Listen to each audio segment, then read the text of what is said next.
今日はいいお天気だな。ベルちゃん、おはよう。アンパンマン、おはよう。ベルちゃん、今日お手伝いすることある？そうだ。昨日、洗濯機を新しく買ったの。お洗濯手伝ってもらってもいい？いいよ。任せて。それじゃあ、お家に入ろう。まずは汚れたものを持ってくるね。ちょっと待ってて。待ってる。まだかな。アンパンマン、お待たせ。うわー、すごい量だね、メルちゃん。溜め込んじゃった。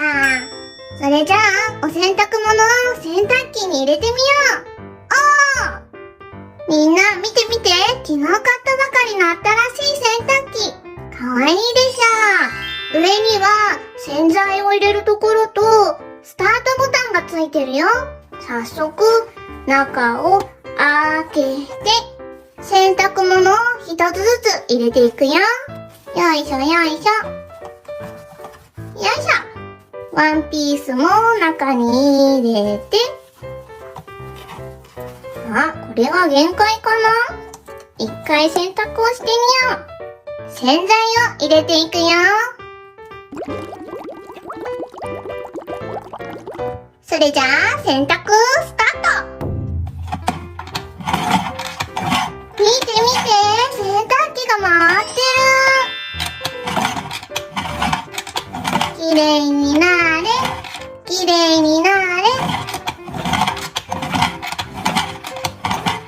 洗濯終わったかな？開けてみよう。見て、ワンピースがきれいになってる。看護師さんの制服もきれいになったよ。ベルちゃん、お洗濯干すの手伝うよ。アンパンマン、ありがとう。それじゃあお外に干しに行きましょう。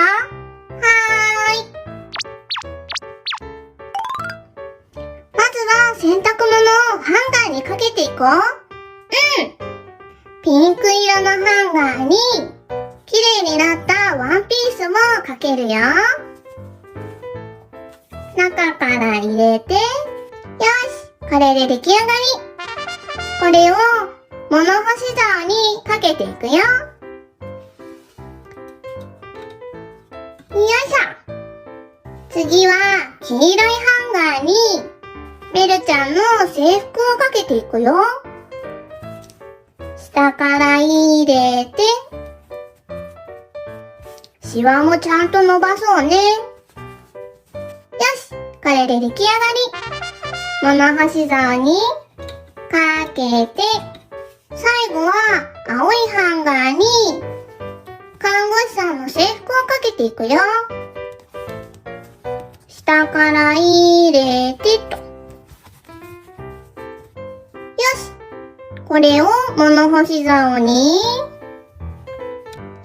し、これでお洗濯物の完成。見て、綺麗でしょ。ベルちゃん、上手だね。すごいよ。よし、これで乾くのを待つだけだよ。アンパンマン、せっかくのお天気だから遊びに行こうか。行こう。青くんたちも誘ってみんなで行こう。みんなもぜひベルちゃんのお世話セットの洗濯セットで遊んでみてね。チャンネル登録、グッドボタンお願いします。